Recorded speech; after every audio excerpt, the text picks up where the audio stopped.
Tadam! Rahapodin jaksoa 311. Ja nyt tänään vuorossa on legendaarinen Fees and Money. Legendaariseksi muodostunut Fees and Money, niinkö? Niin. Okei, muistaaksä minkä takia Fees and Money -jaksoa tehdään? Se liittyy jotenkin suosikkiin ja jotakin sellaiseen niin kuin teini-ikään ja siihen, että ihmettelee, kun karvat alkaa kasvaa. Jotain sellaista. Ennen me kerrottiin aina, että suosikissa oli Fees and Honey, meillä oli Fees and Money, mutta nykyään me kerrotaan sillä tavalla, että meillä oli Fees and Money ja suosikki baittas meitä, niillä oli sitten Fees and Honey. Niin. Eli palsta, missä saa kysyä mitä vaan ja me rehellisesti vastataan. Oli se Aki vai Eke? Tohtori Eki taisi olla se. Eki. Eki baittas meitä kovasti. No niin. Mutta hei, semmoinen alkuinsertti tähän, niin otetaanko nyt semmoinen, että nyt on pari rötösherraa saatu nalkkiin? Joo, katos vaan. EU-parlamentin varapuheenjohtaja Eeva Kalli. Vai Eva Kaili? Suomessa on Eva Kaili. Eva Kaili. Hän on jäänyt nytten. Hän oli tunkenut... Joo, ei ketään etäkeskustan poliitikko, vaan ei. Siis anteeksi. Sori. Eva Kaili. Niin, tämä Eva Kaili. Kreikkalainen, ei suomalainen. Oli tunkenut liivit täyteen dollareita, lahjusrahaa. Eli tämmöinen kreikkalainen demari oli nyt jäänyt sitten niinku rysän päältä kiinni ja hänet oli saman tien erotettu EU-parlamentista. Yllättikö tämä juttu sua? No, yllätti. Oikeasti yllätti. Pakko sanoa, että mua eniten yllätti tässä. Ei se, että joku demari oli kahvinut lahjusrahaa, vaan ehkä enemmänkin siihen, että täällä EU-parlamentissa on 14 varapuheenjohtajaa. Mun mielestä se on niinku jo pahinta korruptiota tässä uutisessa. Ei se, että joku on jäänyt nalkki sitä. No mun mielestä se osut vähän niin kuin naulan kantaan, että nämä on tällaisia palkintopaikkoja, jotka niin kuin johtaa siihen, että kun on varapuheenjohtaja, niin sä niin kuin siirryt seuraavalle niin kuin palkkalevelille. Siellä se on A378 palkkalevelille. Että se on niin kuin käytännössä tällainen niin kuin lahjapaikka, koska kuka ei edes... Niin kun, sä oot lahjaponi, ottaa lahjusrahaa ja sit käy näin. Tämä oli niin kuin nähtävissä, okei. Juuri näin. Ja siis ei edes EU-parlamentti tarvitse 14 varapuheenjohtajaa, väittäisin. Joo. Mutta tässäkin voi olla... Neljäkin on liikaa, että Joo, mutta eikä siinä vielä kaikki. No ei todellakaan. SBF, FTX:stä tuttu, GTI. Just nämä lyhenteet, että tämä paistettu pankkimies, Samuel Bankman-Fried jäi nyt lopulta nalkkien. Fried, oliko se oikein Fried vai oliko se Fried? No ihan sama sitten, paistettu pankkimies joka tapauksessa, niin pari viikkoa sen jälkeen kun Rahapodin jakso tuli ulos, niin tämä Jenkkien Prisma-vakoilu, tämä organisaatio nappasi selvästi se kipalle ja toimitti sen New Yorkin syyttäjävirastoon ja sekkiin ja sitten alkoi prosessi siellä, se tekoälyllä käännettiin. Ja käytännössä viikossa tehty päätös ja 2 viikossa toteutus. Eli SBF on nyt telkien takana. No suurin piirtein. Hänet on nyt pidätetty Bahamalla ja pyydetään vissiin luovutusta jenkkeihin. Jonkunnäköinen prosessi siitä alkaa ja isot oli syytteet. Katsotaan, miten se etenee. Meillä on aikaa seurata myös sitä. Joo. Toistaiseksi vissiin syytetään 1,8 miljardin dollarin niin kuin hävittämisestä, mutta jotenkin tässä tätä kuvia, kun on alettu perkaamaan, niin koko ajan tuntuu siltä, että koko ajan katsotaan vaan jäävuoren huippua, että katsotaan, mihin tämä loppuu. Katsotaan, pääseekö se ikinä sinne jenkkipolitiikkoihin asti sitten tämä ketju, että missä vaiheessa se puhalletaan poikki. Mutta nyt hei, nyt siihen, nämä on niitä parhaita jaksoja. Fees and Money, eli on tullut kuulijakysymyksiä, me luetaan kysymys ja yritetään sen jälkeen rehellisesti vastata, että miten me homma nähdään ja mitä vinkkejä me tästä niin kuin annettaisiin kaverille. Kyllä me rehellisesti vastataan, mutta me yritetään vastata jotain fiksua. Katsotaan, onnistutaanko. Niin. Jos mä luen tässä ensimmäisen vaikka, että juttu on, että kuinka kauan säästämistä pitää jatkaa. Tämä alkaa tälle, että moro äijät, tässä on tullut aktiivisemmin ja vähemmän aktiivisemmin kuunneltua Rahapodin alusta asti. Jossain vaiheessa taidettiin kaverin kanssa vihreiden kuulien kerran kesätöihinkin hakea huumorilla podiin. Nyt olisi taas kysyttävä ja uskon, että tämä askarruttaa muutama muutakin kuulijaa. Ykköskysymys. Taustaksi. Nordetin ETFin hajauttaen ja kulut minimoiden sijoitettu opintolainaa valmistuksen jälkeen nyt reilun 4 kilon palkasta vajaa tonni kuussa. Ja samaa on ajatus jatkaa myös tulevaisuudessa. Kysymys kuuluukin, että kuinka kauan tätä on viisasta jatkaa esimerkiksi 35 vuoteen asti että korkoakorolla efektillä on merkitystä ja kannattaako jossain vaiheessa säästöjä alkaa allokoimaan johonkin muualle? Mihin? Martin, tämä on kuin sulle räätälöity kysymys. Joo, korkoa korolla-efekti kiihtyy eksponentiaalisesti, mitä pidemmän sen annat sen niin kuin vaikuttaa. Näinhän se menee. Niin kuin, eli aika. Niin, joo. Että mitä pidempään sinne loppupäähän sen annat sen olla ja vaikuttaa, niin sitä nopeammin se, niin kuin, sitten se suhteellinen tuotto alkaa jalkautua siihen sun salkkuun. Ja tämähän nyt on tällainen niin kuin matemaattisessa esimerkissä, missä puhutaan 7% vuotuisesta tuotosta. Todellisuudessa, niin kuin joku en ehkä huomannut, osakemarkkinat menee välillä ylös ja välillä ne tulee alas. Ja sitä ajoittamista, että milloin nämä suuret liikkeet tapahtuu, niin sitä ei osaa erkekään, väitän edelleenkin näin. Ja näin ollen sitä ajoittamista ei hirveästi kannattaisi harjoittaa, mutta tähän täytyy sanoa, että se vastaus on kyllä hyvin pitkälti niin kuin, sun omassa mielessä, että itse olen ajatellut näin, että mulla on tällaista pitkäjänteistä hamaan tulevaisuuteen säästämistä, johon mä en koske ikinä, paitsi jos niin kuin, kuolemansairaus iskee tai jotain muuta, että niin kuin, millä ei enää oikeasti mitään väliä. Ja siinä mielessä niin se vastaus olisi multa, jos kysytään, niin anna olla vaan, että tosiaan kun mitä pidemmän pidät, niin sen paremmin korkoa korolla efekti jyllää niin sanotusti. Joo, mä nopean laskutoimituksen teen, että mä epäilen, että sä oot noin 25-vuotias ukko, ja jos sä nyt pistät vajaa tonnin kuussa, se tekee noin 10 tonnin vuodessa, siitä tästä 10 vuotta eteenpäin 3/5 asti sulla on 100 tonnia, sijoitettua pääomaa plus mahdolliset tuotot päälle, voi olla jopa 200 tonnia siellä siinä vaiheessa. Voi olla, että se on aika nostaa jalat pöydälle, koska se saattaa olla sulle riittää ja sä nukut sen jälkeen tosi hyvin yös, että who knows, mutta jos sä tonne asti jaksat painaa, kun nämä on niitä arvokkaimpia vuosia oikeasti kyllä. Tässä niinku aika 2 ja 30 välissä niin saada se säästäminen käyntiin, niin hyvin menee. Otetaan sitten seuraava kysymys. Tämä oli jatkokysymys oikeastaan, että entäs kun kiinteistöpommin räjähdystä odottelee vuokralaisena, niin millaista signaalia markkinasta kannattaa odottaa, jotta oman asunnon hankinta olisi optimaalista? Markkinan pohjaa ja korkojen laskua risteämiä etsimään kysymysmerkki 1 vuoden päästä, 2 vuoden päästä, vai kannattaako olla edullisessa vuokra-asunnossa ja matalien kulujen voimalla säästää voimakkaasti ETF:iin. Kiitos etukäteen. Rahapodi on edelleen sellainen podi, jonka sanomaa kaikille suomalaisille pitäisi jakaa lähes peruskoulusta pitäen ja vähän hymiötä perään. Kiitos siitä ensinnäkin. Kiitos. Martin, mikä on se signaali, mitä nyt odotellaan? Ensinnäkin niin tämä on tällainen ajoittamista koskettava kysymys, eli milloin pitäisi tehdä jotain. Nyt täytyy muistaa se, että kukaan talousviisastelijahan ei koskaan tiedä. Aika taas muistuttaa tästä. Me ollaan kuin poliitikoita. Me osataan puhua molemmin puolin jotain tiettyä kantaa, ja sitten me jostain syystä välillä me valitaan yhtä puolta ja sitten toiselta puolta, ja kukaan ei oikeasti tiedä. Me kaikki vaan arvataan. Mutta siinä arvausharjoituksessa nyt sitten monethan katsoo, että osakemarkkinat on nyt niin kuin tullut pohjiin ja tästä lähdetään taas.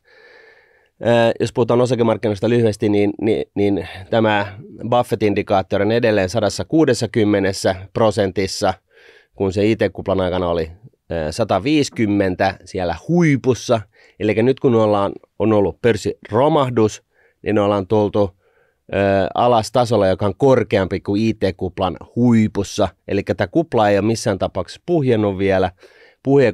Puhkeako se huomenna, ensi viikolla, ensimmäisellä vartilla tai 2 vuoden kuluttua, sitä ei kukaan tiedä. Tai ikinä.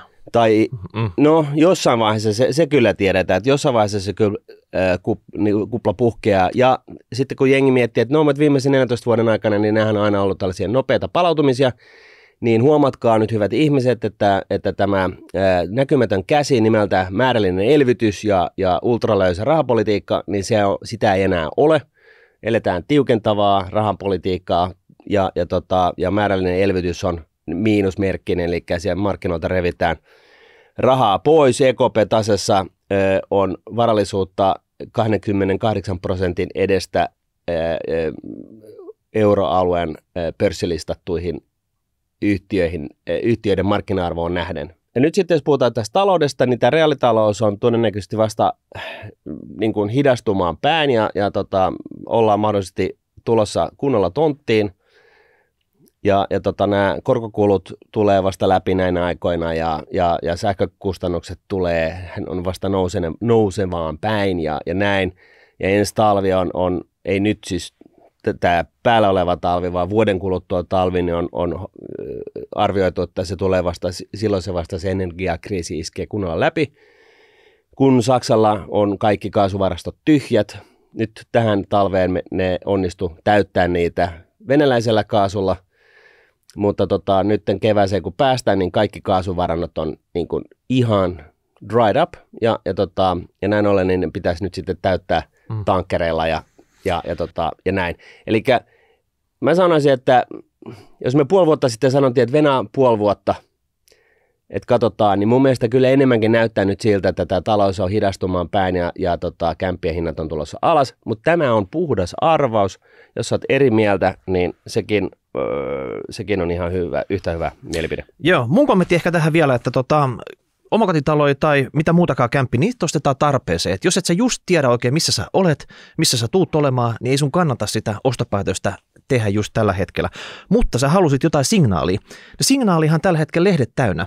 Sä oot nyt vuokralla ja kerrotaan, että vuokrakämppien tarjonta on räjähtänyt käsiin. Tarkoittaa sitä, että joka puolella, pääkaupunkiseutu, Espoo, Helsinki, vuokrakämppi on tarjolla.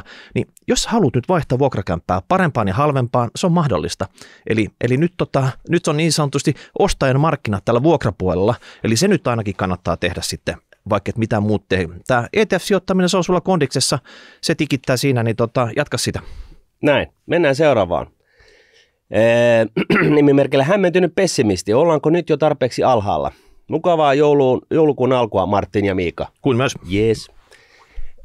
Olen peruskeskiluokkainen työssäkäyvä markkinoille rahansa hukkaava ukkeli. Pessimisti luonteeni ansiosta olen onnistunut väistämään isommat markkinoiden sukellukset ja toisaalta välillä jäänyt hypejunien kyydistä. Nyt kuitenkin askarruttaa, mistä johtuu positiivisuuden tuulahdus markkinoilla.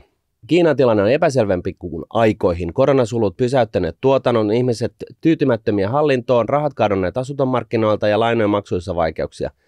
Kiinan tilanne heijastuu Yhdysvaltoihin, jossa kiinalaisten tuotteiden vajaus vaikuttaa muun muassa päivätavarata kauppaan ja elektroniikkaan. Isot yritykset kuten Amazon, Meta, FedEx, DoorDash, Carvana, Coinbase, Twitter, Salesforce aloittaneet jo laajat irtisanomiset. Kryptobuumi käynyt kuumana. 16% amerikkalaisista sijoittanut niihin ja epävakaat markkinat ei lisää luottamusta valuuttoihin, FTX ja lainsäädäntö. Elvytyksen aika on nyt ohi ja Fed rupeaa imuroimaan dollareita markkinoilta. Kohta kaatuilee zombiyhtiö, jos toinenkin. Euroopassa on edelleen sota suurvaltaa vastaan käynnissä, vaikka laajemminkin eskalaation mahdollisuutta pidetään pienempänä. Energiakriisin huippuja odotellaan edelleen. Ihmisten koronapuskurit on kohta syöty ja inflaatio puskee päälle. Vaikkakin vähän ennusteet antaneet ilon aihetta, muutamat riippakivivaltiot eivät helpota EUn tilannetta yhtään. Suomessa elintarvikkeiden hinnat nousevat vielä, kun energia-, lannoite- ja materiaalikustannukset osuvat tuotantoon. Nyt jo havaittavissa pienyrittäjien tuskailua nousevien kustannusten ja maksukykyisten asiakkaiden vähyyden kanssa, eikä nousevat korotkaan helpota yhtään yritysten tai kuluttajien eloa. Oliko markkinat oikeasti hinnoitelleet itsensä riittävän alas, että nyt voidaan nähdä positiivisia merkkejä? Joo, tämä on hyvä kertaus ja mä oon vähän samanlainen tämmöinen peruspessimistiluonteinen ukkeli. Mä symppaan tätä kysyjää tässä. Että totta kai tämmöinen hämmentää, mutta mä myös ehkä näen tämmöisen tilanteen, että silloin kun on tarpeeksi niin kuin negatiivista markkinaalla, niin mä mietin aina, että pienikin positiivinen juttu niin saattaa niin kuin aiheuttaa sen, että tulee iso pomppu. Että jos nämä kaikki olisi kondiksessa, hinnat olisi tapissa, niin ei silloin sieltä kannattaisi yhtään mitään ostaa.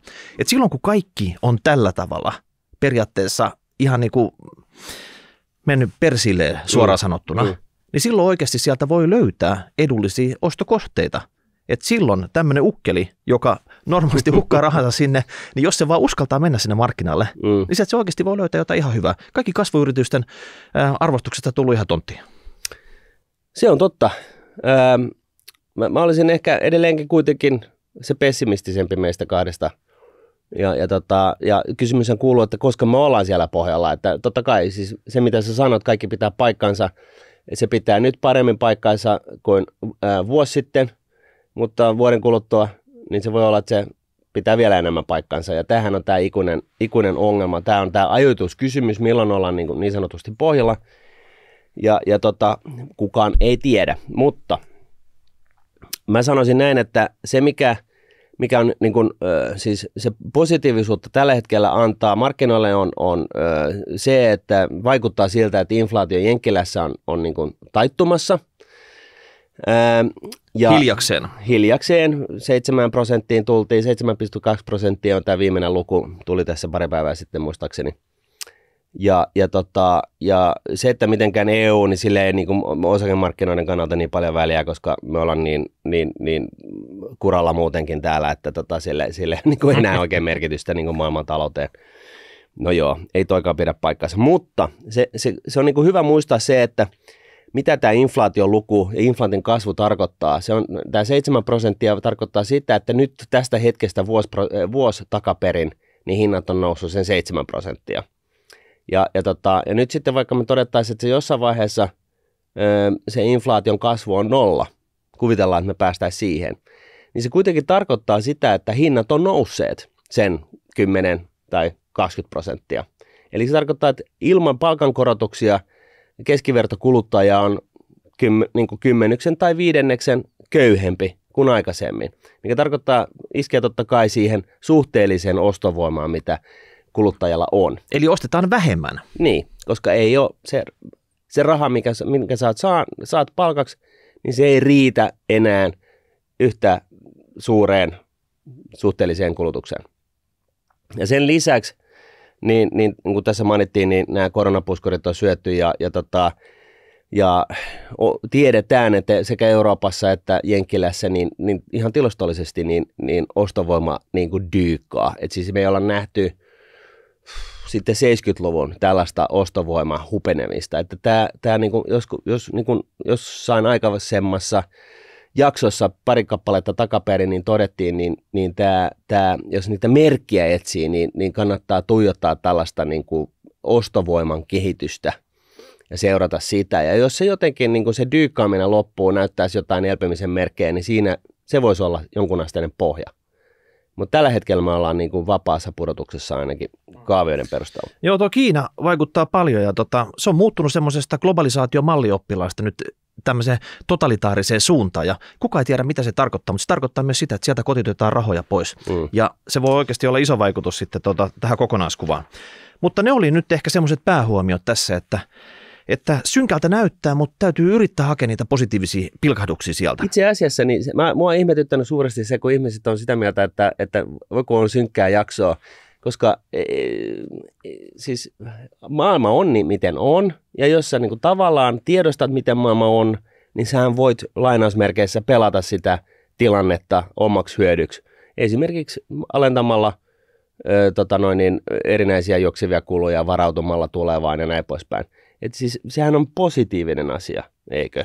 Et sä niin kuin huomaat, että kato, tuolta tulee luotijuna, että astunpa pois raiteelta ennen kuin se osuu. Niin sehän on positiivinen asia. Sitten kun sä oot astunut sivuun ja se porhaltaa siitä ohi 600 kilometriä tunnissa, niin sulla on eikö sulla ole kevyempi olla? Se on onneksi en jäänyt sen junan alle. No, mutta kun se inflaatio on vähän semmoinen luotijuna, että sä olisit Pasilaan jossain varikolla, että niitä suihkii joka suuntaan koko aika. Se on tosi vaikea väistellä. Kyllä. No niin, sitten hypätään asuntolainoihin. Meillä on monta tämän aiheista kysymystä tänään ja käydään läpi. Tämä oli Sakulta, että Saku sanoo näin, että moro, mun ja pari muunkin suomalaisen asuntolainan korko tarkistetaan ensi vuonna ja se nousee noin 3%. Mulle se euroissa tarkoittaa noin 250 € lisää kuussa. Onko mitään peliliikkeitä ehdottaa, millä voisi vähentää kuukausittain maksettavaa summaa? Ja sitten toinen kysymys, että entä onko heittää arvausta, mihin suuntaan korot liikkuvat ensi vuonna? Kuinka nopeasti korot voivat laskea takaisin nollaan, tai onko todennäköisempää, että nousu jatkuu? Nyt täytyy kyllä syvälle kristallipalloon uppoutua näiden Sakun kysymysten kanssa. Ja se on semmoinen homma, että ne peliliikkeet pitää vähän tehdä ennakkoon. Ja tästähän me paljon puhuttiin silloin, että miten suojautuu korolta, nousevilta korolta, etenkin Martti, sinä liputit tämän pitkän kiinteän koron. Sanotaan nyt ainakin 5 vuotta, mutta 10 tai jopa 20 vuotta olisi ollut. Ja silloin kun se oli nollassa, se peliliike olisi kannattanut tehdä, se olisi saanut varmaan noin prosenttia lyötyä kiinni sitten helposti suurin piirtein. Mehän kysyttiin niitä silloin kuulijoilta ja mihin hintaan oli saanut ja jotain semmoista se oli. Mutta nytten tässä tilanteessa mä en ainakaan henkilökohtaisesti näe järkeväksi ottaa tässä tilanteessa enää sitä korkosuojausta. Nyt täytyy vaan niin kuin kipristellä. Et nyt myöhästyttiin, nyt kipristellään, mutta jotain tässä olisi tehtävissä. Esimerkiksi se, mitä itse teen, niin mä oon taas ihan toisen suuntaan uskovainen. Mä haluan niin lyhyttä asuntolainakorkoa, kun vaan löytyy. Mulla on 1 kuukautta ja 3 kuukautta. Mä en mitään 12 kuukautta halua, koska siinä on ihan turhaa riskilisää. Se tarkoittaa sitä, että se kuukausittaisen asuntolainan korko se vähän pomppii. Nyt se on ollut totta kai nousussa niin kuin kaikilla muillakin, mutta sitten kun käänne tapahtuu, se myös kääntyy nopeasti alaspäin.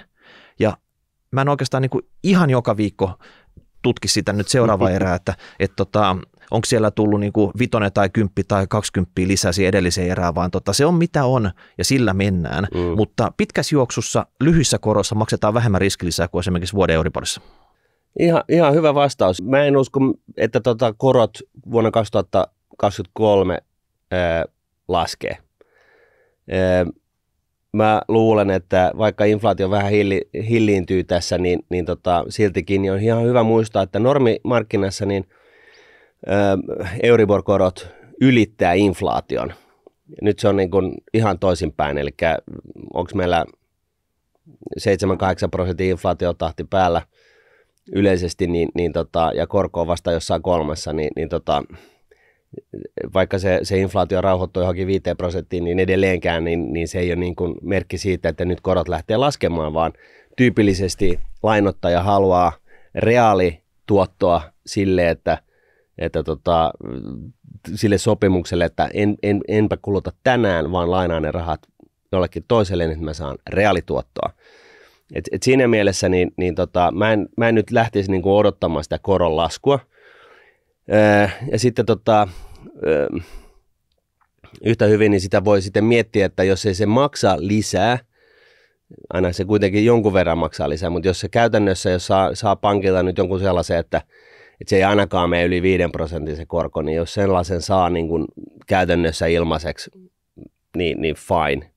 Et on sellainen niin kuin kriisijarru olemassa, että siinä vaiheessa sitten, kun kaikki menee niin kuin osuu siihen tuulettimeen ja se lentää nätisti kaaressa ympäri huonetta, niin sitten on jonkunnäköinen tällainen, mutta tämä on niin kuin, ei tässä vaiheessa vähän kun tavarat on jo pöksyssä, niin on vaikea niin kuin antaa mitään varsinaisia peliliikkeitä tässä enää. Mutta korot tuskin laskee, todennäköisimmin ne nousee edelleenkin, ja jonkun lyhennysvapaan tai muun tällaisen lisäksi, niin ei tuossa niinku tuolle korkoasialle oikein ole mitään tekemistä tehtävissä, ja jos jotain pitäisi tehdä, niin lyhyttä päätä.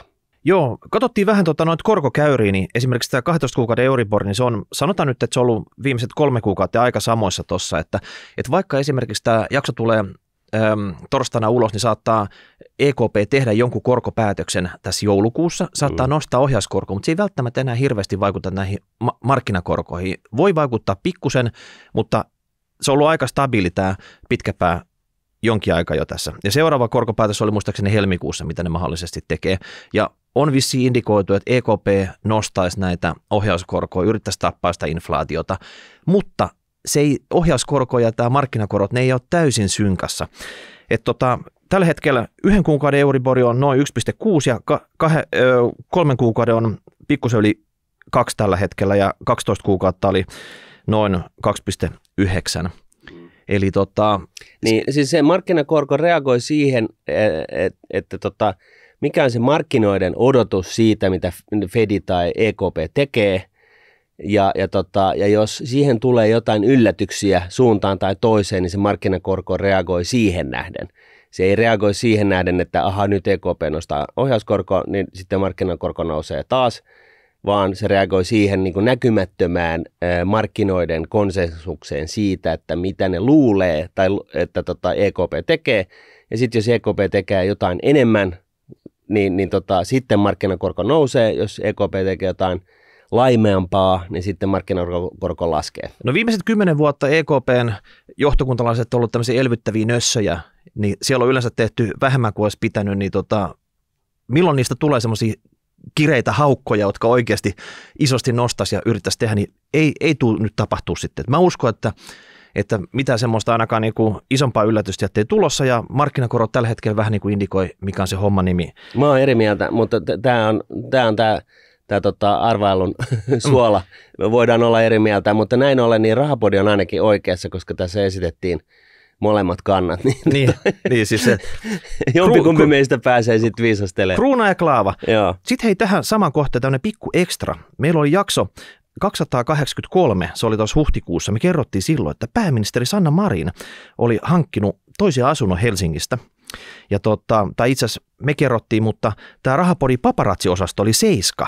Oli selvittänyt tätä, että tämmöisen noin 97-neliöisen kämpän Töölöstä oli hankkinut 825 tonnia oli hinta, että aika paljon. Mm-hmm. Ja nyt on mahdollisesti, että Sannallakin on tulossa tässä heti alkuvuonna tämmöinen korkotarkistus tähän omaan kämppänsä. Mm-hmm. Ja jos nyt laskettiin sillä tavalla, että Sannalla oli vähän omaa rahoitusta tässä, että jos oli 825 tonnia tämä kämpän hinta, niin hän oli maksanut reilu 100 tonnia, eli lainaa jäi 700 tonnia. Sanotaan nyt, että Sannalla oli tämmöinen ihan normaali suomalainen 12 kuukauden Euribor, tällä hetkellä 2,8 plus marginaali 0,4. Hän on hyvä asiakas pankille, niin sai semmoisen alhaisen marginaalin, laina-aika 25 vuotta, ja sitten tällä tämä kuukausierä pomppaa 3400 euroon kuukaudessa, joka on enemmän kuin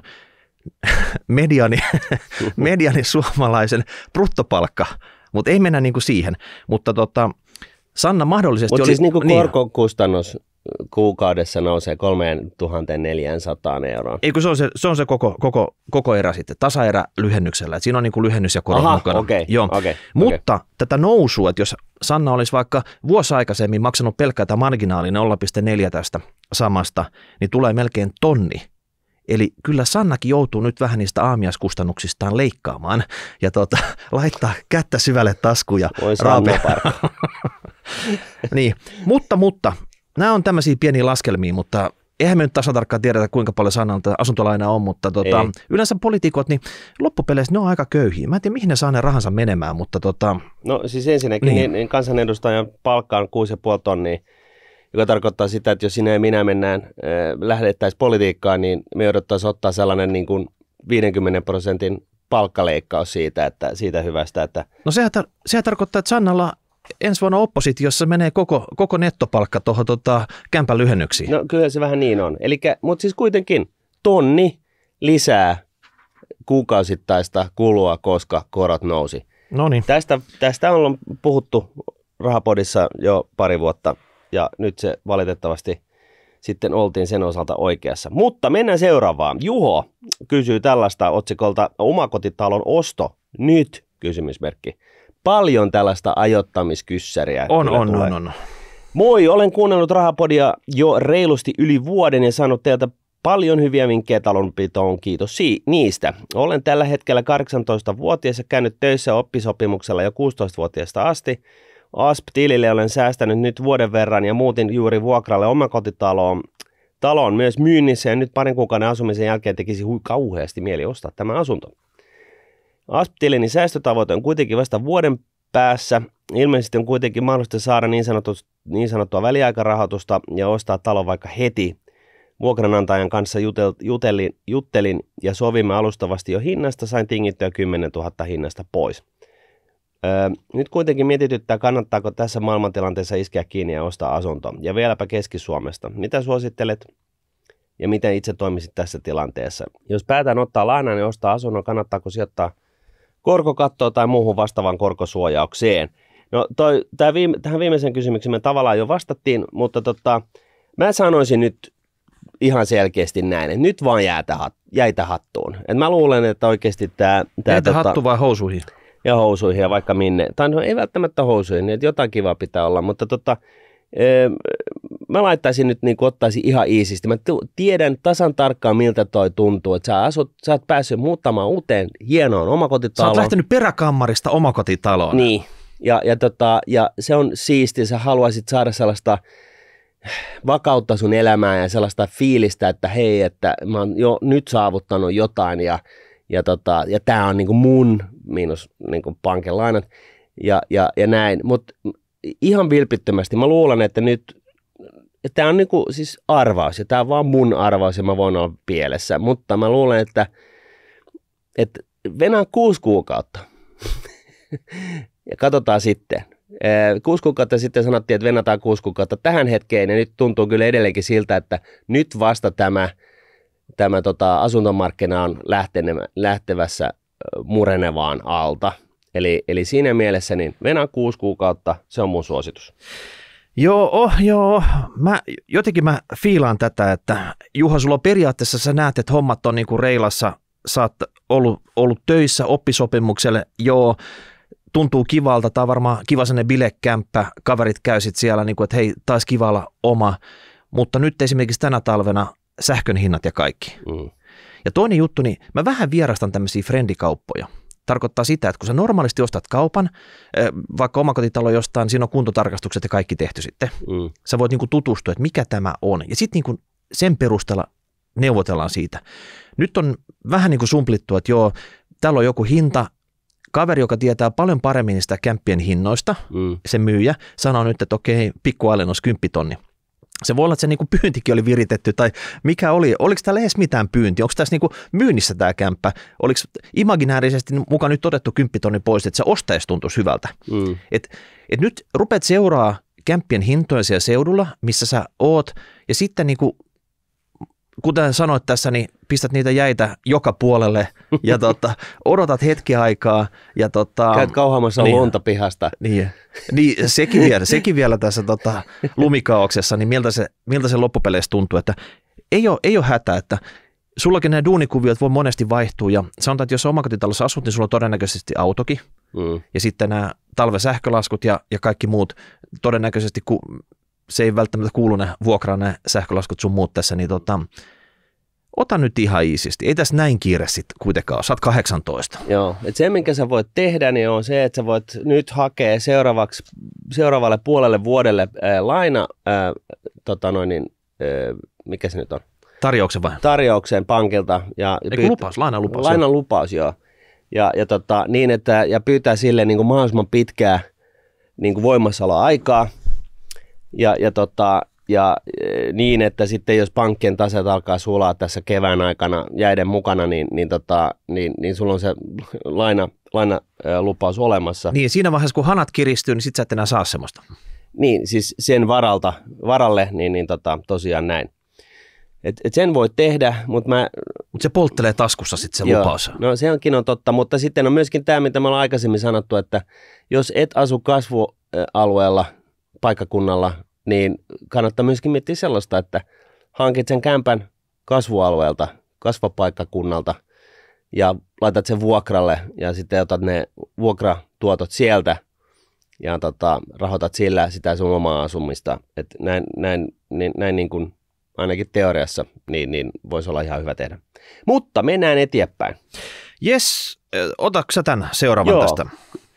Nimimerkillä Konne, kiinteät korot.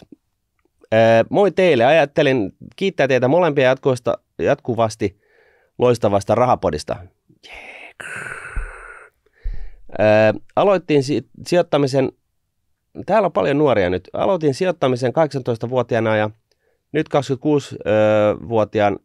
26-vuotiaana minulla on 2 sijoitusasuntoa ja omakotitalo perheelle. No oho. No voihan video. Velkaa on, mutta kiitos teidän, niin hankin kiinteän koron niihin, vaikka pankissa minulle naureskeltiin. Pysähdytään nyt tähän. Minkä takia pankissa naureskellaan, jos joku tulee tuli hakea kiinteät korkoa? Nollakorkoisia aikaa, että hei, että sä saat pelkällä marginaalilla täältä nyt lainaa. Miksi sä haluat jotain kiinteät korkoa, mikä on kalliimpaa ja kaikkea muuta, niin mutta naureskella, asiakkaalle naureskella. Eihän tämä nyt ole niin normaali toimintaa. Jos tosiaan kävi näin, niin mun mielestä otat nyt sun 15 parasta kaveria, menette siihen samaan pankkikonttoriin, sen saman virkailijan eteen ja naureskelette siinä 15 minuuttia. Niin sitten on näin aikuismaisesti sitten puntit tasan.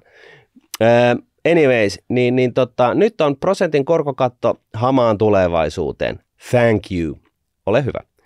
Olen valmistunut AMK:sta nyt samaan aikaan, kun olen tehnyt kokoaikaista työtä, niin minulla ei ole yhtä vaikeaa kuin monella muulla, koska puskuriraha on kertynyt koko ajan. Mutta kannattaisiko teidän tehdä jakso niin ikävästä aiheesta kuin henkilökohtainen konkurssi? Koska hinnat nousevat, sopimuksia on ehkä joutunut tekemään huonon aikaan, kun korot ja muut kulut nousevat. Muuten odotan, että keväällä ennen eduskuntavaaleja saatte taas puolueiden puheenjohtajat mukaan podiin. Niin toivotaan mekin johonkin podiin. Kyllä, näin. Mutta tässä ei varsinaisesti tainnut olla muita kysymyksiä kuin toi, että kannattaisiko tehdä jakso tällaisesta henkilökohtaisesta konkurssista. Mun mielestä se on itse asiassa todella hyvä ehdotus, koska se on niin kuin hyvä tietää, että jos niin kuin jengillä alkaa oikeasti tulla niin kuin vaikeuksia, niin kuin hyvissä ajoin tietää, että miten sä hanskaat sellaisen tilanteen, kun kaikki alkaa menee niin kuin, siis talous ei vaan kestä. Ja tähän on tullut paljon muutoksiakin nyt viime aikoina, niin toi laitetaan korvan taakse ehdottomasti. Kiitos Konni ehdotuksesta. Joo, mä vieläkin jotenkin jäin jumiin tähän, niin kuin naureskeltiin tämä homma, että eihän tämä nyt ole niin oikeasti normaali tekemistä, mutta ei todellakaan. Mutta oot sä kyllä Konni ehtinyt, 26 perhe, 2 sijoitusasuntoa, omakotitalo, että 26-ikäisenä, niin mä en ole ollut ehtinyt kissaa vielä sanoa sitten. Ei, ja mulla kasvaa edelleenkin vaan 5 karvaa tuossa kun nenän alla, että siis onneksi olkoon. Joo, no niin, sitten Ville kysyy opiskelijataloudesta. Ihan ensin suurkiitokset Rahapodin vetämisestä. Aivan sairaan hyvää settiä, ilmainen, huvittava, erittäin informoiva podcast. Mä en ymmärrä tätä, kaikki muut mä ymmärrän. Ilmainen, joo, huvittava. Siis ettekö te ota meitä vakavasti? Niin, mehän ollaan vakavia täällä. Mehän ollaan, ettekö te nyt ymmärrä, meillä on pitkät kokemukset, työtaustat ja me ollaan niin kuin oltu Kampoviineri portaassa nyt ainakin 1,5 vuoden verran ja kaikkea. Me ollaan tärkeitä ihmisiä, meidän täytyy ottaa vakavasti, meille ei saa nauraa missään Kauluspaidat, puvun takit, mitä me voidaan enää tehdä tässä? Niin ja Liinakin on tuossa pikkutakin taskussa. Että Ville, nyt mä en tiedä voiko mä lukea tästä eteenpäin, kun nyt meni ihan niin kuin maku tästä hommasta. No, mutta kokeile kuitenkin. Okei. Ole mies. No niin, erittäin informoiva podcast, josta olen nauttinut melkein pari kuukautta päivittäin. Hyppäsin kyyteen joskus 250 jakson paikalla ja lähiaikana olen kelannut koulumatkalla jaksoja ensimmäisestä eteenpäin. No en mä tiedä, kannattaako sitä enää tehdä, mutta omalla vastuulla sinne sitten. Joo. Porista olen saanut paljon uusia näkökulmia talouden ilmiöihin ja oman talouden ylläpitoon. Kiitos siitä. On siis jäänyt mieleen muutakin kuin iän ikuinen kustannustehokas indeksisäästäminen. Lol. Olen sijoittanut suuren osan varallisuudestani, mutta vasta Ukrainan sodan seurausten jälkeen tajusin, millaisiin pommeihin olen rahani laittanut. Olen kuitenkin tehnyt sen virheen, että ostin pankin omia sairaan kalliita tuotteita, hallinnointikulut yli prosentin plus kaupankäynti. Olen opiskelija ja mietin, mikä on paras tapa vaihtaa sijoituksia kallista rahastoista kustannustehokkaisiin ETFiin. Tuolla tonnin verottomalla tahdilla menee vuosia ennen kuin saan rahani reilu 10 kiloa siirrettyä. Vuosia, joiden aikana kulut syövät tuottoa kovaa tahtia. Kela ei tunnetusti pidä sijoittamisesta.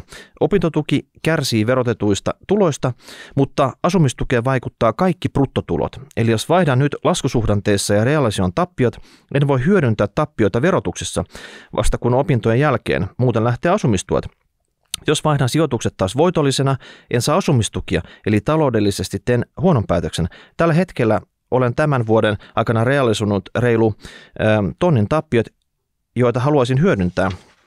Onko tuo tonnin opetus kantapään kautta vai onko sitä vielä hyödynnettävissä jotenkin? Katsotaan nyt vaikka nämä tähän mennessä olevat kysymykset. Tuossa oli vielä yksi pikkujuttu tuossa lopuksi. Tämä on semmoinen juttu, että mä en Ville nyt tällä hetkellä huolestu sun tilanteesta ihan hirveästi. Jos sulla on niin kuin 10 kiloa jossakin sijoituksissa, jossa hallinnointikulut on niin kuin prosentin vuodessa, se tarkoittaa 100 vuodessa. Ja sitten tämä tonnin veroedut, tämä menee oikeastaan siihen, että verottomasti saa bruttona myydä alle tonnilla jotakin, ja silloin ei katsota siitä myynnistä niitä veroja.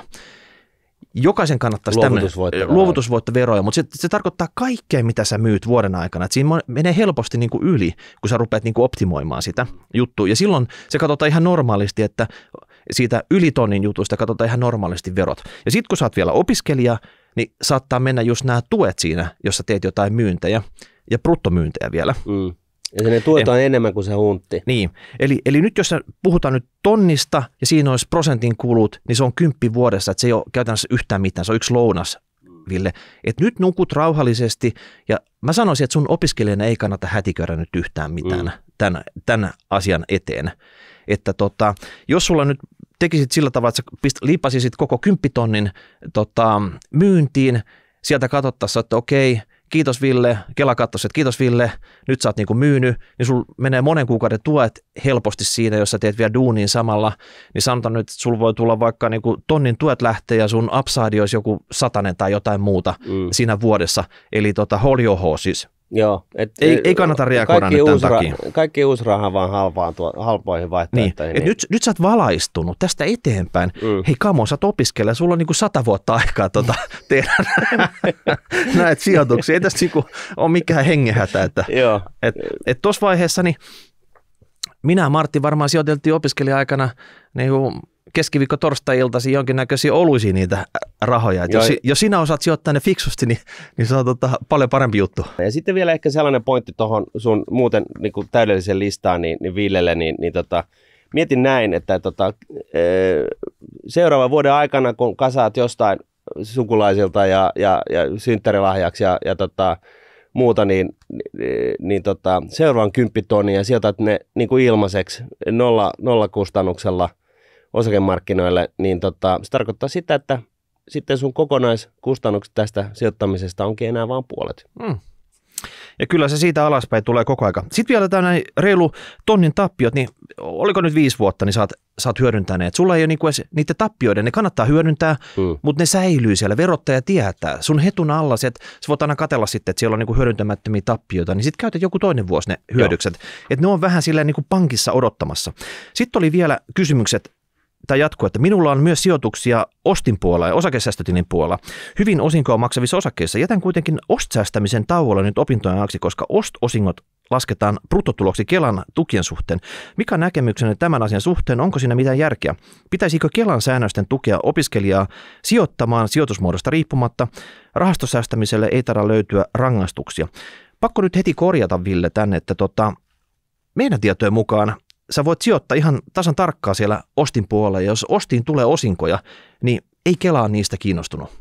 Että kaikki tieto, mikä tähän liittyy, niin olisi niin kuin hyvä kuulla, mutta se homma on idea, että Kelan kiinnostunista sijoituksista vasta, jos sä nostat sieltä jotakin ulos sieltä ostililtä, ei se, mitä siellä tapahtuu siellä tilin sisällä. Eli näin se pitäisi mennä. Mutta se, että niin Kelahan pitäisi tukea sitä, että jokainen opiskelija alkaisi jollain tavalla tutustua tähän sijoittamiseen, eikä sillä tavalla, että se rankaisi sitä. Ja rahastopuolella se rankasuhan tapahtuu, jos se rahasto maksaa osinkoja tai tuotto-osuuksia sieltä ulos. Rahastosta ulos, sinun tilille. Niin, mutta jos ne on semmoisia rahastoja, mitkä ne yleensä on tämmöisiä kasvuosuudellisia, Eli kaikki osingot, mitä se rahasto saa, niin ne sijoitetaan sen rahaston puitteissa uudelleen, niin se ei sit aiheuta mitään, kun se ei ole mikään niin kuin myynti, mistä Kela olisi niin kuin kiinnostunut sitten. Että niin kauan kun sä itse myy sitä rahastoa, niin sille ei ole merkitystä. Mutta tämä ostjuttu mun on pakko oikaista, että se ei ole, Ville, noin. Joo.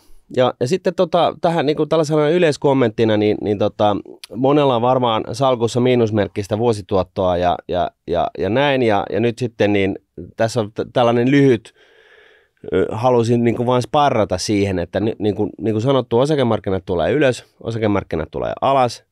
Se voi olla, että tämä kupla ei puhjekaan tälläkään kertaa, vaan se jatkaa kasvamista ja osakekurssit näyttää nousuun jostain kumman syystä, vaikkakin määrällistä kiristämistä, keskuspankkien toimesta ja näin poispäin, ja talous hidastuu ja muut. Mutta se pointtihan on nimenomaan just se, että nyt sitten, jos osakekurssit vielä tästä niin kuin puolittuisi, niin se näyttää totta kai pahalta sun salkussa, mutta se myöskin tarkoittaa sitä, että nyt on hullut päivät. Saat 2 yhden hinnalla. Ja näin ollen, niin tämä vaan tällaisena muistutuksena, että tätä pitkäjänteistä kuukausisäästämistä kannattaa jatkaa, vaikka sun niin kuin salkun arvosta lähtee 90%, koska mitä enemmän sieltä lähtee, niin se tarkoittaa sitä halvemmalla sä teet uusia sijoituksia. Ja sitten kun se lähtee siitä kääntymään, niin sä hyödyt siitä täysimääräisesti. Ja tässä niin kuin taustalla sitten joku, jos hermostuu tähän, no joo, mutta siis helppoa se on sanoa, että tästä tulee sellaista pitkäjänteistä tekemistä, niin siis järkevä, varmasti toimiva, vaurastava se tekeminen on pitkäjänteistä touhua. Minimoi kulut, sijoita osakkeisiin ja ole pitkäjänteinen, sillä ihan kuka tahansa pystyy vaurastumaan merkittävästi. No mutta jos on lyhytpinnainen henkilö, kaikki pitää tapahtua tunneissa, päivissä, viikossa, niin eikö tämä sijoittaminen sovi sitten heille ollenkaan? No ei oikein. Meillähän on näitä tällaisia niin kuin, kynttilägraafeilla treidaavia koulukuntia myös, mutta 2/3 näistä on hävinnyt kaikki rahansa ja 1/3 on häviämässä kaikki rahansa ja noin 5-10 niin tekee sillä tiliä, että en suosittele. Jos on niin kuin lyhytpinnainen tyyppi, niin keksi jotain muuta harrastusta itsellesi. Osta se ja hyväksy se, että tämä sijoittaminen on helvetin tylsää ja näin, mutta kuitenkin kannattavaa tekemistä. Tylsä harrastus. Kyllä, äärimmäisen tylsä harrastus. On kun katsoo niin kuin maalin kuivumista seinällä. Niin, että jos siitä dikkaa, niin tämä sopii sen. No, se on just näin. Okei, hyvä. Anyways, mennään eteenpäin. Jussi pistää meille oikein kunnolla pataan. Kriittistä palautetta EUn ennallistamiseen liittyen. Hei, 4 nopeaa Rahapodin jakson perusteella ette vaikuta ottavaan ilmastonmuutosta tai luontokatoa erityisen vakavasti. Suluissa ottamatta kantaa, onko EUn ennallistamisasetus erityisen hyvä. Sen sijaan olette kyllä jatkuvasti kasvattamassa talouden kakkua. Uskallatteko te joskus astua kampaviinerikuplanne ulkopuolelle ja pohtia, onko kakkua mahdollista jatkuvasti kasvattaa ekologisen kriisin keskellä? Korostatte kuitenkin tutkittua näkemystä, ja monet tutkijat ovat sitä mieltä, että kasvu ei voi jatkua ja heitä varmasti löytyisi haastateltavaksi. Tässä esimerkiksi yksi viimeaikainen esimerkki, Hesarin artikkeli. Itsekin olen kääntynyt ydinvoiman kannattajiksi ilmastokriisin takia, mutta en silti ymmärrä teidän korostettua ydinvoimahehkutusta ja esimerkiksi tuulivoiman väheksymistä. Voisitte joskus tehdä vähän monipuolisempiakin energiajaksoja, kuten FutuCast-äijät tekee. Tämä oli mun muotoilu tässä näin. Vaikka jälkimmäinen jakso on kaupallista yhteistyötä, se vaikuttaa huomattavasti objektiivisemmalta kuin Rahapodi keskimäärin. No niin, hyvä, kiitos palautteesta. Mistäkään tätä nyt lähtisi purkamaan? Otetaanko me nyt vakavasti luontokato? Ehkä ei nyt sitten tarpeeksi vakavasti, ehkä niin. Tämän kyseisen jakson jälkeen on käynyt paljon keskustelua muun muassa Twitterissä aiheesta liittyen ja siitä, että miten ja myös tämän meidän vieraan kanssa, joka silloin tästä pienydinvoimalasta, jonka nimeä mä en nyt muista. Ville Tulkki muistaakseni. Joo, Ville Tulkkihan se oli. Niin käyty pitkään keskustelussa, syventynyt tähän aiheeseen vähän enemmän ja ymmärtänyt, että itse asiassa ihan oikeasti niin se on niin, että tällainen monipuolinen energian tuotanto on niin kuin hyvä juttu. Että jos sä rakennat ydinvoimaa siihen niin kuin maksimikulutusmäärään, mitä jossain alueella on, niin se tarkoittaa sitä, että se ei ole kannattavaa niin kuin sille ydinvoimalalle, koska se käytännössä öisin, niin se käy puoliteholla. Ja näin ollen tällaisesta tekemistä ei saa ydinvoimasta kannattavaa. Ja sitten toisaalta just nämä tällaiset vaihtoehtoiset kanavat, niin paitsi että se ne monipuolistaa, niin se on niin kuin enemmänkin niin päin, että se ydinvoima pitää sen sellaisen tietyn base layer-tason niin kuin tarpeeksi korkealla, sähkötuotannon tarpeeksi korkealla tasolla. Tuulivoima madaltaa sähkön hintaa sitten kun ne vispelit vispaa ja vesivoimasta saadaan sitten tällaista niin kuin energiaa sitten siinä vaiheessa, kun sitä pystyy siis säästämään, koska tuulivoima, niin se pystyy, ei tarvitse juoksuttaa sitä vettä, vaan sä voit säilyttää sitä vettä niissä altaissa, ja sitten kun tuuli loppuu puhaltamassa ja vispelit loppuu pyörimästä, niin voit ottaa sieltä halpaa sähköä, ja näin ollen tästä kokonaiskakkusta tulee niin kuin paras optimaalinen vaihtoehto. Hyvä niin, ei siinä mitään. Me ollaan nyt vaan aivan hemmetin innoissamme tästä, tai ainakin minä tästä VTTn projektista, jossa puhutaan siis kaukolämmön tuottamisesta tällaisena niin kuin Lego-tyyppisestä lämpövoimalasta, joka toimii ydinvoimalla. Että me nyt ollaan vähän niin kuin välillä liekeissä täällä, että ei se sen puoleen. Niin, mä sanoisin melkein sitä, että tämä jakso, kun me tehtiin, niin se oli vähän niin kuin talous- ja raha-näkövinkkelistä tehty, tai siis oikeastaan molemmat näistä jaksoista. Ja idea on se, että Suomi on vientimaa, ja nämä vientiartikkelit, ne rupeaa kuihtuu jo pikkuhiljaa kasaan. Meillä ei ole kohta enää mitään vietävää. Toi kauppatase ja vaihtotase, ne on ollut usein jo kuukausitasolla reilusti pakkasella, ja se on niin kuin ihan käsittämätöntä tämmöiselle maalle kuin Suomi. Eli me vaan tuodaan, mutta meillä ei ole kohta mitään nämä viemistä. Niin. Mutta taas nyt sellainen uusi kasvuartikkeli. Me itsekin tarvittaisiin tämän tyyppisiä ydinvoimaloita. Tästä voisi tulla ihan jäätävä vientiartikkeli. Myydään niin kuin 1000 tämmöistä voimalaa ympäri maailmaa, mutta se pitää olla nopea siinä. Jos sä teet niin kuin 17 oman voimalas, niin muut on tehnyt jo kaupallistanut sen ajat sitten, ja ei siellä markkinoilla ole mitään sijaa enää Suomelle. Eli tässä pitäisi olla nopea, ja se vaatii nyt niitä lupia, testilaitosta, kaikkea. Siinä pitäisi niin kuin monella sektorilla edetä, jos haluaisi tässä mennä, ja nyt se vaatisi nyt niin kuin päättäjien päätöstä, halutaanko tässä edetä. Jos ei haluta, niin fine. Jos ei haluta edetä, niin sitten se koko VTTn niin kuin rahoitus ja kaikki voisi ajaa alas, koska ei sitä tarvita. Me voidaan ostaa se laitos sitten jostain. Ei huvivuoksi, ei VTT:tä rahoiteta huvivuoksi. Niin. Kyllä se niin kuin rahoitetaan ihan sen takia, että siitä saataisiin myyntiartikkeleita. Ja just tämä suomalainen kaukolämpöjärjestelmä, nyt siihen, jos vielä niin kuin viimeisenä tikkuna tai kirsikkana kakun päälle saadaan tämä, että tuotetaan sitä lämpöä niin kuin ydinvoimalla, pienydinvoimalla, jonka voit niin kuin ripotella ympäri niin kuin kaupunkeja ja joka paikkaan, niin jos on passiivinen jäädytys ja muut, niin se olisi niin kuin loistava vientiartikkeli. Sellaisenaan Kanadassa tosiaan niin kuin tyyliin lämmitetään pilvenpiirtä edelleenkin sillä, että siellä lapeudaan hiiltä niin kuin johonkin polttoon. Niin pannuhuoneessa ja se on ihan naurettava ja ei tuskin kestävää sekään. Ja sitten oikeasti tässä nyt, kun saksalaisilla on tämä, siis mä en ymmärrä, miksi ei nähdä tätä. Että jos saksalaisilla on joku henkinen patti sen osalta, että ei voi, ne niin kuin sulkemassa ydinvoiman, haloo, Saksassa. Joo, me toivotaan, että energia tippuu taivaalta, mutta ydinvoima laitetaan nyt ainakin niin kuin kiinni. Niin jos niillä on tällainen patti, niin miksi me voidaan jeesata niitä? Rakennetaan niin kuin nyt täsmälleen niin kuin Olkiluoto 3 kopioita niin kuin 5 vuodessa pystyyn ympäri koko Suomea. Vedetään sellaiset julmettomat kaapelit sen Itämeren, sen venäläisen kaasuputken vierestä. Grosse Kabel sinne Saksaan, niin että ne voi niinku sen kaasun sijasta niin ottaa siitä ja laittaa sellaisen helkkari iso sukokontaktiin niinku stöpselin kiinni, ja sitten me myydään heille vientituotteena sähköä.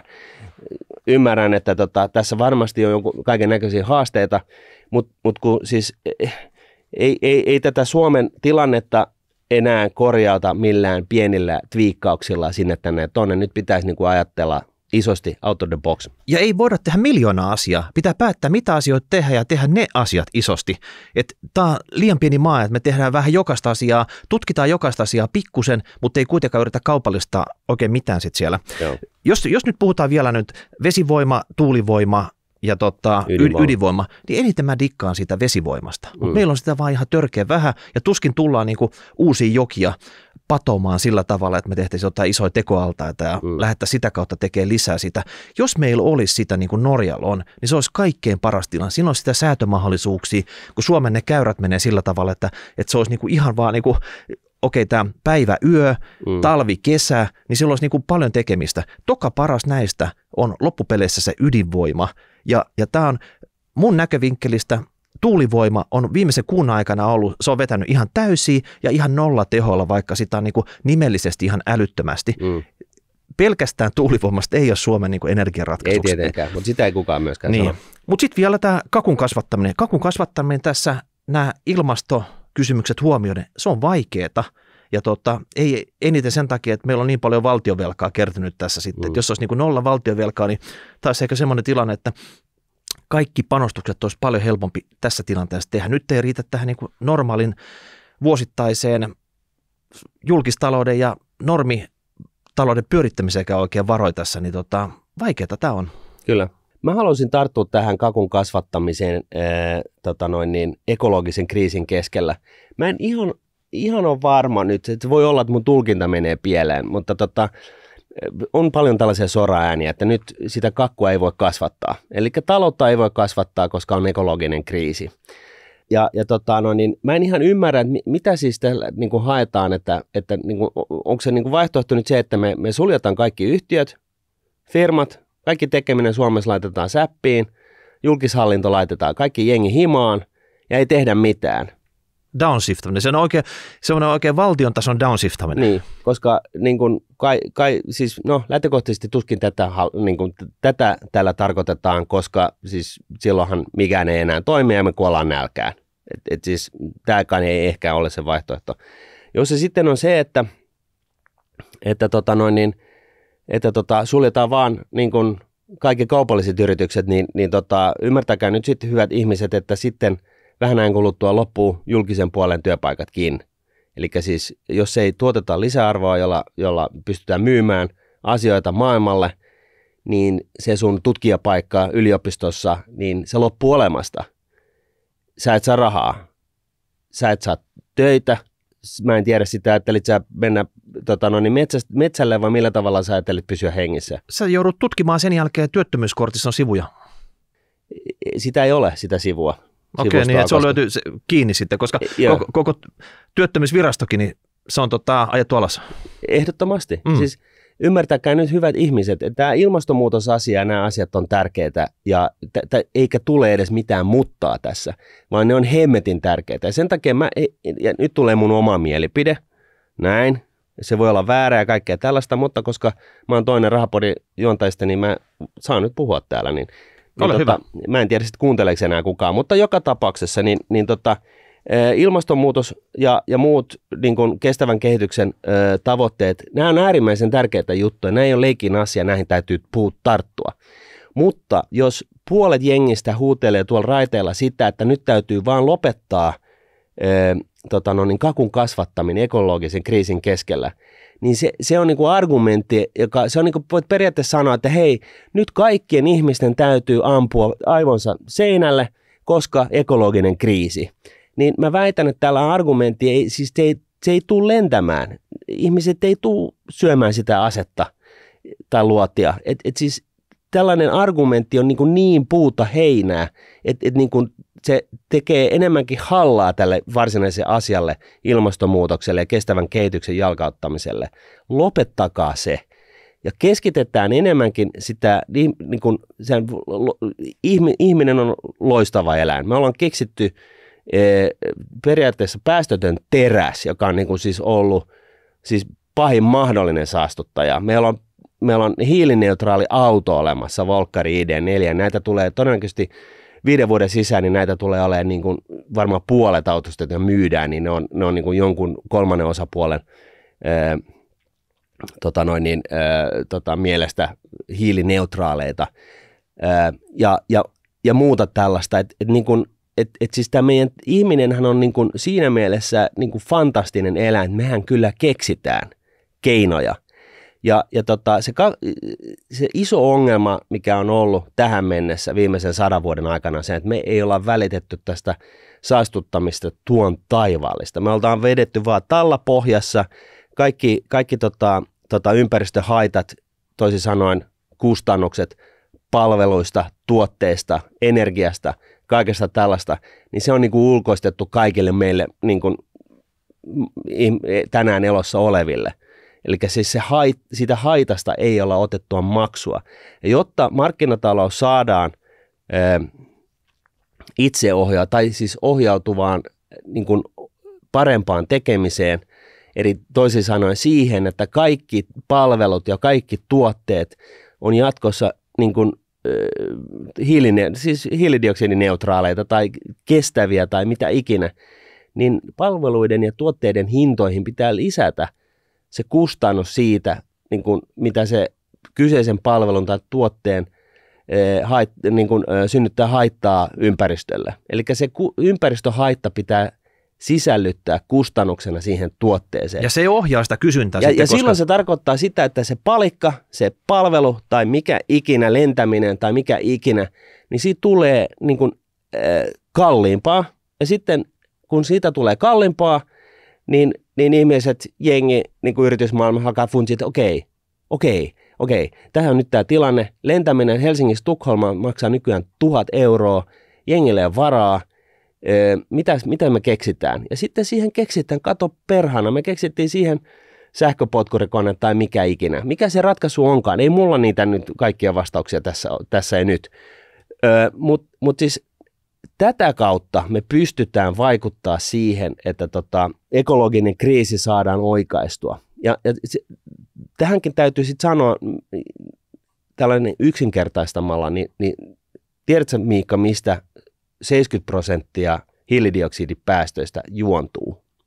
70% ihmiskunnan aikaansaamista hiilidioksidipäästöistä on lähtöisin. No kerro. Energiantuotannosta. Se ei ole se pihvinsyönti, vaan se on se energiantuotanto. Ja me ihmiskunnalla on tällä hetkellä olemassa ratkaisu sille, että se on käytännössä päästötöntä. Niin voisiko se olla, että jos me niin kuin jauhettaisiin niin kuin läpi nyt se asia, että viispelät pystyyn, vesivoimalat pystyyn ja ydinvoimaa koko rahan edestä. Siis jos sallitaan nyt tällainen ajatusleikki, että koska ihmiskunnalla on jo olemassa keinot, millä se energiantuotannon hinta saadaan hiilidioksidipäästöltään nollaan, niin leikitään, että me tehdään tämä. Niin sitten se on tehty. Jos ihmiskunnan hiilidioksidipäästämisestä lähtee 70%, niin meillä ei ole enää ongelmaa tämän ilmastonmuutoksen kanssa maailmassa. Se loppui siihen. Meillä on ne keinot olemassa, se pitää vaan tehdä. Ja tämä on totta kai pelkistetty esimerkki, mutta siis mä niin kuin vaan tuon tämän esille siksi, että mihin sitä energiaa tässä niin kuin keskustelussa kannattaisi kohdistaa, niin se kannattaisi kohdistaa kaikkeen sellaiseen, että ensinnäkin tehdään markkinoista itseohjautuvat, eli kaikki tuotteiden, palveluiden ja ynnä muiden ympäristöhaitat pitää sisällyttää kyseisen tuotteen tai palvelun tai minkä ikinä hintaan niin, että niistä tulee totta kai sitten kalliimpia niin, että ihmiskunta alkaa miettimään sitten vaihtoehtoisia keinoja tuottaa kyseistä palvelua tai tuotetta. Tämä on niin kuin se oikeasti se niin kuin olemassa oleva ratkaisu. Et voi alkaa selittää ihmisille, että hei, että koska ympäristökriisi, niin ammu itsesi. Ja ammu itsesi niin kuin krematorion ovella, niin sä tiput siihen polttouuniin, jossa on sitten niin kuin sertifioitu katalysaattori niin, että kun sä palat poroksi, niin sä et kasvata hiilidioksidipäästöjä. Siis tämä on niin dorkaa niin monella levelillä, ja mun mielestä meillä ei ole varaa tällaiseen tyhmään argumentointiin, koska meidän täytyy ihan oikeasti ratkaista tämä ilmastokriisi ja kestämättömyyden niin kuin taso, mitä ihmiskunnassa on tällä hetkellä. Mulla on vielä ehkä tähän kakun kasvattamiseen tämän kriisin keskellä. Se kakun kasvattaminen tarkoittaa tässä tapauksessa, se on kasvua. Ja jokainen poliitikko hokee sitä, että voidaan mennä nyt alijäämäisellä budjetilla, kun me otetaan nyt kasvua. Me saadaan kasvua. Mutta yleensä ne teot ei ole hirveästi kasvua tukevia, kun se kasvu ei nyt tule siitä, että julkissektoria kasvatetaan, vaan annetaan niille yksityiselle sektorille niitä vientimahdollisuuksia, kotimaiselle kysynnälle niitä juttuja, minkä takia täällä oikeasti kannattaisi tehdä asioita, kasvattaa sitä. Ja sitä kautta, kun sitä kasvua tulee, BKT kasvaa, niin siitä mahdollisesti jää jotakin, jolla sitten ruvetaan maksaa näitä valtion velkoja esimerkiksi pois. Tulee lisää verotuloja, tulee näitä juttuja. Ja Suomessa tehty on tutkitusti ekologisemmin ja kestävämmin tehty kuin missään muualla maailmassa. Pörssiyhtiöistä on mitattu tällainen fakta. Ja sitten päästään taas takaisin tähän ajatukseen siitä, että hei, rakennetaan Suomen täyteen ydinvoimaloita ja myydään sähköä Saksalle.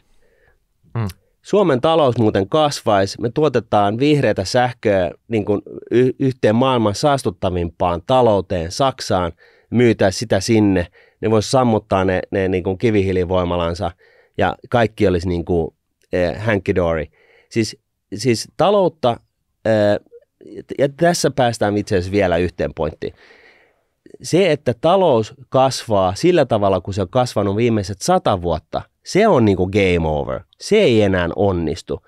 Mutta taloudellista arvoa voidaan synnyttää siis myöskin sitä kautta, että me tosiaan hinnoitellaan ne ympäristöhaitat kaikkiin tuotteisiin ja palveluihin, jolloin niistä tulee kalliita, ja sitten kun aletaan keksiä keinoja, joilla pystytään tuottaa vastaavia palveluita tai tuotteita sillä tavalla, että ne ei rasita niin kuin luontovaroja, niin siihen syntyy taloudellista arvoa.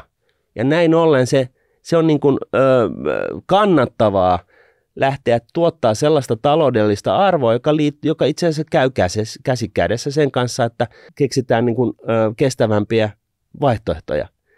Tämä olisi niin kuin hyvä ymmärtää, että se, että talous on ollut hemmetin saastuttava viimeiset 100 vuotta, niin se seuraava talouskasvu pohjautuu nimenomaan siihen, että me keksitään keinot, millä se lopettaa sen saastuttamisen.